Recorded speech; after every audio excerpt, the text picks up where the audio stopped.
या जब किसी इंटेंसिव केयर यूनिट में जाते हैं तो देखते हैं कि बहुत लंबा सा ट्रीटमेंट कार्ड होता है। क्या होता है?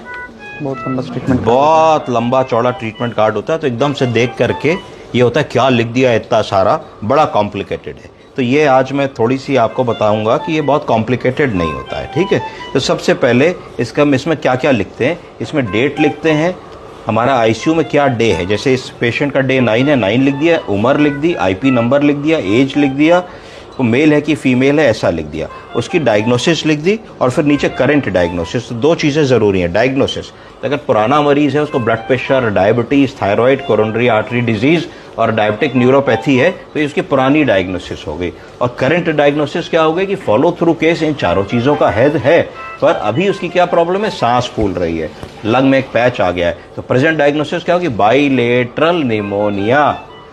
ठीक है जी, विद पायरेक्सिया मतलब बुखार, काउंट्स बहुत बड़े हुए हैं, विद सेप्टिसीमिया, यूरिया क्रिएटिनिन बढ़ा हुआ है पर पुराना अंडरलाइन किडनी का मरीज है। तो आपको लिखना पड़ेगा known case of CRF presented with ARF या एआरएफ अपॉन सीआरएफ, मतलब acute renal failure upon underline chronic renal failure. यानी कि पहले से साहब क्रिएटिनिन 3 रहता था क्योंकि सीकेडी का मरीज है, क्रोनिक किडनी डिजीज का, आज 7 है।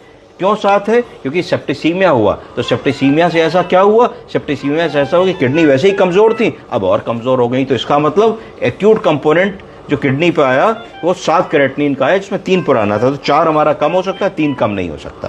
फिर और आगे बढ़ेंगे हम इसमें। तो मेडिकेशंस, क्या हम मेडिकेशंस दे रहे हैं, किस फ्रीक्वेंसी से दे रहे हैं, किस डोज में दे रहे हैं, कितने बजे दे रहे हैं। अगला खाना है गोल्स एंड टारगेट्स। आज के दिन में हमने मरीज में क्या अचीव करना सोचा है। अगर मान लीजिए आपने गोल एंड टारगेट लिखा कि भाई हम चाहते हैं आज हमारे मरीज में इतना निगेटिव बैलेंस आए, यानी कि यूरिन इनपुट से आउटपुट ज्यादा निकले, उसको निगेटिव बैलेंस कहेंगे। दूसरा, हम चाहते हैं कि आज हम अपने मरीज को कम से कम 4 घंटे टीपी ट्रायल दें, तो हमारा दूसरा गोल एंड टारगेट हो गया। तीसरा, अगर हम चाहते हैं कि आज हम सेंटर लाइन चेंज करें, तो तीसरा हमारा गोल एंड टारगेट हो गया।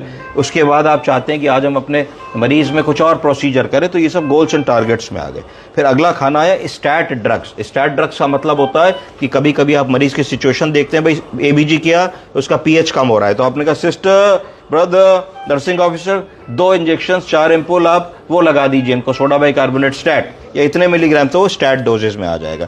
या एकदम से आपको लगा कि भाई कुछ इनको निबुलाइजेशन की इन बिटवीन ज़रूरत है, तो आपने लिख के उसको स्टैट ड्रग में ले लिया। फिर आया इन्फ्यूजन्स। अगला खाना इन्फ्यूजन का। इन्फ्यूजन का मतलब है कि जैसे इस मरीज में देखें तो 3 इन्फ्यूजन और 5 इन्फ्यूजन पंप लग सकते हैं, है ना। तो हमें क्या क्या देना है, जैसे इसमें एक पेंटाप्राजोल का इन्फ्यूजन चल रहा है, इसमें नॉरएड्रेनालिन का चल रहा है, उसमें वैजोप्रेसिन का चल रहा है, 2 और चल सकते हैं, तो वो ड्रग्स देखनी है। फिर इसके बाद सबसे इंपॉर्टेंट है कि ये जो खाने हैं, ये 8 बजे क्या किया, 9 बजे क्या किया, सुबह की बात हो रही है, एएम 10 AM 11 12 13, इस तरीके से ये सुबह 7 बजे तक का है। यानी कि ये 24 घंटे का एवरी आवरली चार्ट है कि सुबह 8 बजे से अगले दिन 7 बजे तक का।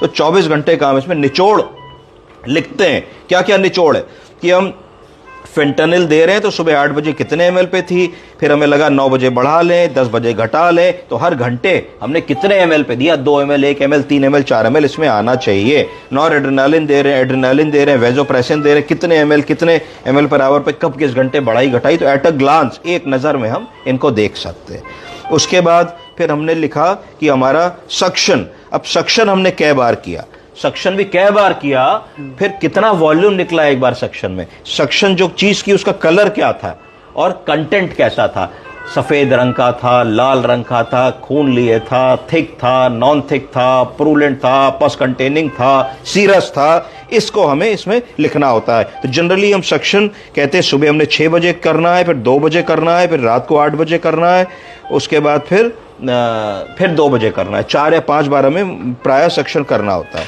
फिर अगला खाना है स्लाइडिंग इंसुलिन का स्केल, कि कब कब हमें शुगर नापनी है, शुगर अगर बढ़ी आ रही तो कितनी कितनी इंसुलिन हमने दी, तो 24 घंटे में निकाल आता है कि हमने इतनी इंसुलिन इसको दी। फिर इतने बड़े बड़े जो आप खाने देख रहे हो, अब इस खाने में क्या है, इस खाने में heart rate, at a glance आपको पता लगा कि भाई सुबह 8 बजे कल इनका हार्ट रेट 135 था, फिर 133 हुआ, फिर 128 हुआ, फिर 126 हुआ, फिर 120 हुआ, फिर 116 हुआ, इस तरीके से 108 हुआ, और ये ऐसे चल रहा है। तो एट अ ग्लांस आप 24 घंटे का असेसमेंट कर रहे हो एक ही कागज को देख के, वरना आपको बहुत सारे कागज पलटने पड़ते। फिर इनका बीपी कितना था, टेम्परेचर कितना था, वेंटिलेटर के किस मोड पे थे, कितना FiO2 था, कितना पीप था, कितना टाइडल वॉल्यूम जनरेट कर रहे थे, कितना SpO2 जनरेट कर रहे थे, कितना आप FiO2 उनको दे रहे थे, ये सारी चीज़ें आपने एक कागज़ पे लिख ली। तो ये तो फ्रंट साइड हो गई। इसको अगर हम पलटते हैं तो बैक साइड में भी काफ़ी कुछ है। तो बैक साइड में इंपॉर्टेंट है कि क्या हमने इनको इनटेक दिया और क्या हमारा आवरली आउटपुट आया।